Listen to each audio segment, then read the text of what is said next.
April 27, 2019, we, the Association of Medical Laboratory Scientists of Nigeria, raised the alarm that a gang of pathologists of the University of Calabar Teaching Hospital, UCTH, were plotting to disrupt the peace of the hospital. We stated unequivocally that the Chief Medical Director of the UCTH, Professor Ikpeme Asanya Ikpeme, and the Chairman, Medical Advisory Committee, CMAC of UCTH, Professor Obu Ewezu Ngim, were the mastermind of that plot. And today, our fears have been confirmed by the management of UCTH, and that not only by their victimizing medical laboratory scientists in UCH, but now they have also resorted to molesting them as well. The situation is not only reprehensible, it is disrupting the peace and the routine health care activities in the hospital, and it calls for serious concern. How it started. From 1st of September 2019 to date, today is the 30th day of September, medical laboratory scientists, that is staff and interns working in the University of Calabar Teaching Hospital, as well as medical laboratory science students of the University of Calabar, UNICAL, who are on a mandatory medical laboratory training in the UCH. These ones have not known peace or had respite. And that is the reign of terror that is being unleashed on them by the management of the UCTH. We gathered as follows. 1. On Thursday, 5th September 2019, pathologists who are staff of the UCTH laid siege on the medical laboratory facilities in the University of Calabar Teaching Hospital and ordered all the workers, including medical laboratory scientists, to vacate the medical laboratories. They went ahead and locked up every section of the medical laboratory and deployed armed men of questionable identity to man the entrances. 2. Later, a group of management staff, accompanied by security agents, approached and addressed the stranded medical laboratory scientists and issued the order that access to the medical laboratory from that time forward was open only to medical laboratory scientists, that is staff and intern, with staff identity cards. Thus, only staff and interns who had ID cards on them returned to the medical laboratory and resumed work. Those without ID cards, particularly medical laboratory science students of the University of Calabar, who were on a mandatory medical laboratory training in the said medical laboratory, were ushered out of the hospital. 3. That the act of undue preference by the management of the University of Calabar Teaching Hospital against students flared up the tempers. Fracas ensued when medical laboratory science students of the University of Calabar on training who were restricted entry into the medical laboratory noticed that their counterpart, students of medicine from the same UNICAL, also on training in the hospital, who also did not possess the identification cards, were granted access, unfettered access into the medical laboratory. Discriminated against, therefore, the medical laboratory science students demanded the UCTH management explain why it issued the order stopping them from gaining access to the medical laboratory, whereas their counterparts in medicine were allowed unfettered access into the same medical laboratory, even when they had no form of identification. That the situation eventually led to a peaceful protest in the hospital and, by extension, the University of Calabar premises by the discriminated students. 5. Reports claim that a second fracas ensued when some resident doctors, including Dr. Babatokpe Oluwakarode Ayodele, resorted to willful damage of medical laboratory equipment, with which they injured some medical laboratory science students.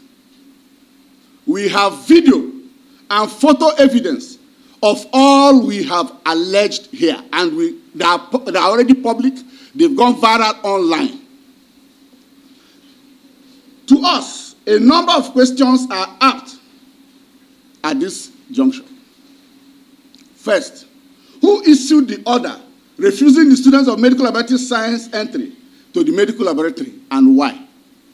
2, why were the students of medical laboratory science who were without identification cards not allowed entry to the medical laboratory, which is their training post, and that has been the tradition?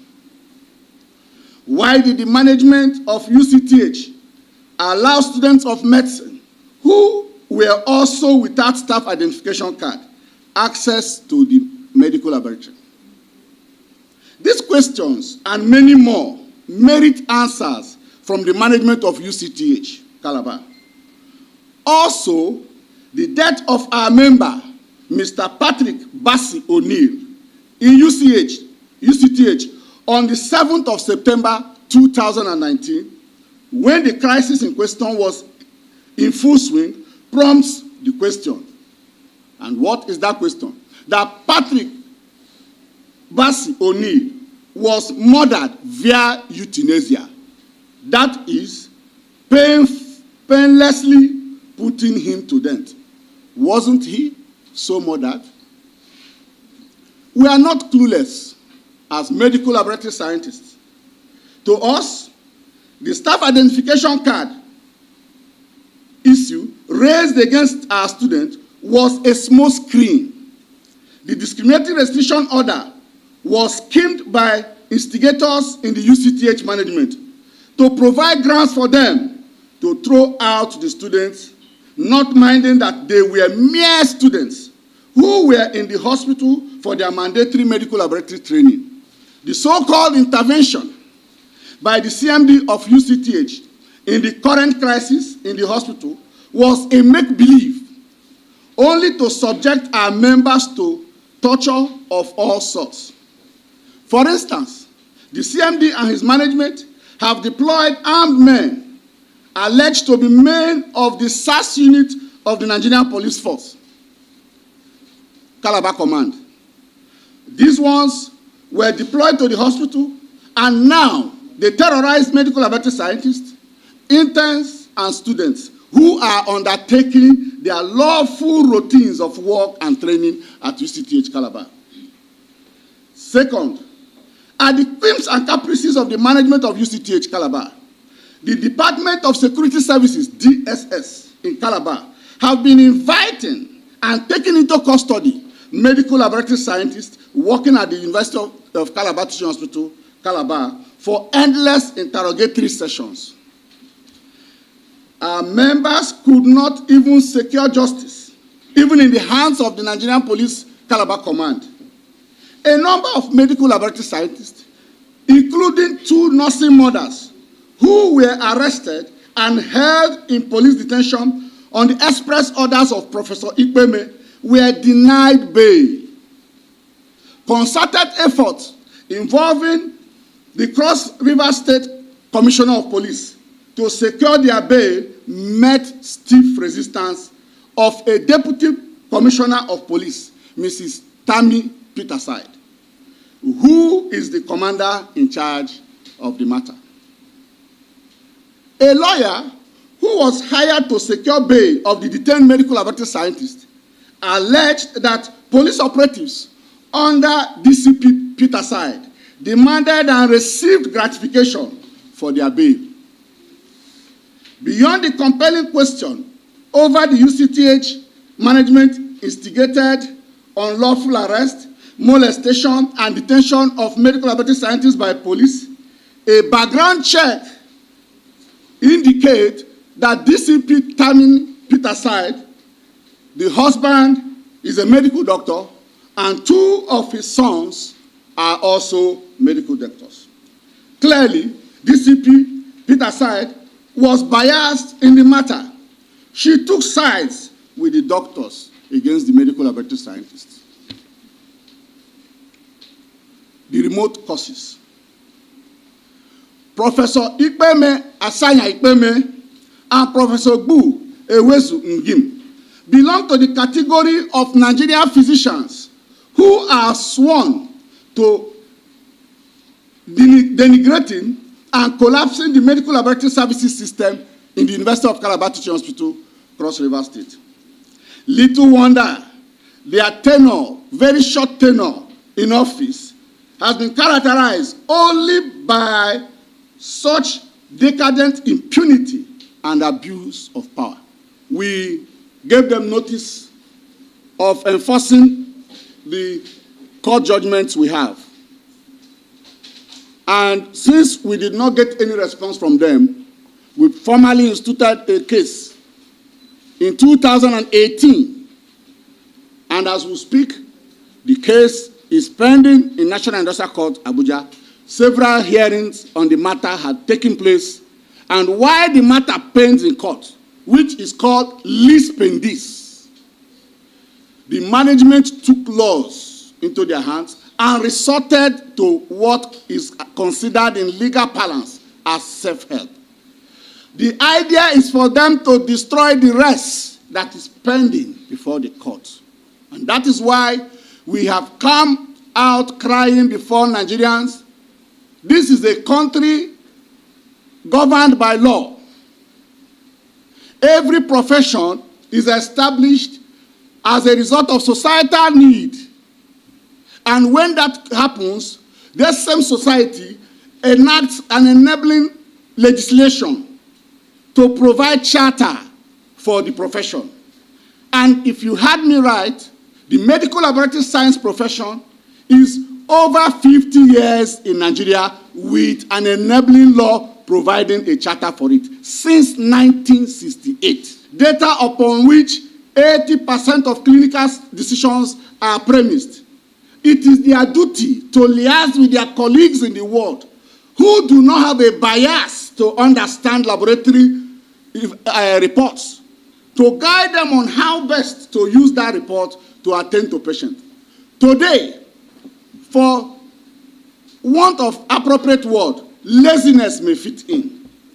These ones are no longer ready to run clinics like the obstetric and gynecologists run their clinic, like physicians internal medicine run their clinic, like orthopedic surgeons run their clinic, like surgeons go to the theater, like pediatricians see children. No, these ones want to come and sit in the lab first to order and award contracts for medical laboratory equipment and consumables. They are driven by greed for filthy liquor.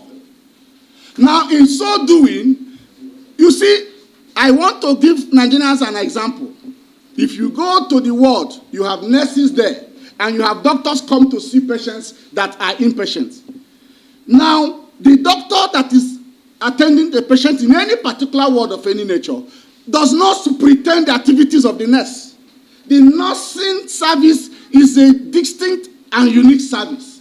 The medical laboratory service is a distinct and unique service. And like I have said, across the globe, American clinical laboratory standards have said that the medical laboratory science profession is a profession distinct from medicine. And 16 national industrial court rulings in Nigeria have also said that the medical laboratory science profession is a distinct profession.